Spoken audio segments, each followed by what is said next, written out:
Hi friends, happy Tuesday. இன்றைக்கி ரொம்ப ஹாப்பியாக இருக்கேன். பிரம்ம முகூர்த்த விளக்கு 21 டேஸ் இன்றைக்கி பூர்த்தீகரிச்சுட்டேன்.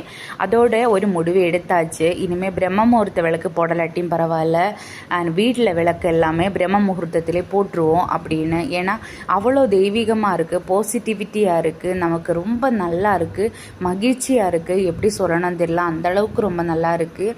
எனக்கு 21 டேஸ் பண்ண பிரம்ம முகூர்த்த விளக்கோட ரிசல்ட்டு எனக்கு வேகமாக வரும் அப்படின்னு நம்புகிறேன். வந்த உடனே உங்களுக்கு நான் அந்த வீடியோவில் ஷேர் பண்ணுறேன். அது இல்லாமல் எல்லா பக்கத்து இருக்கிறவங்களாம் சொன்னாங்க, வேகமாக எந்திரிக்கிறியம்மா, வேகமாக எந்திரிச்சு விளக்கெல்லாம் போட்டுறியே, நீ ரொம்ப அடிக்ட் ஆகிருக்கியா சாமிக்கு அப்படின்லாம் கேட்டாங்க. அப்படிலாம் கிடையாதும்மா, எனக்கு சாமி கும்பிட ரொம்ப பிடிக்கும், வெள்ளனை எந்திரிக்கிறது ரொம்ப பிடிக்கும் அப்படின்னு சொல்லிட்டு பிரம்ம முகூர்த்த விளக்கை பற்றியெல்லாம் நான் ஒன்றுமே சொல்லலை. அப்படிலாம் நம்ம சொன்னால் என்ன நினைப்பாங்க அப்படின்னு தெரியாது, ஏன்னா அவங்களுக்கெல்லாம் அதை பற்றி தெரியாது. ஓகே.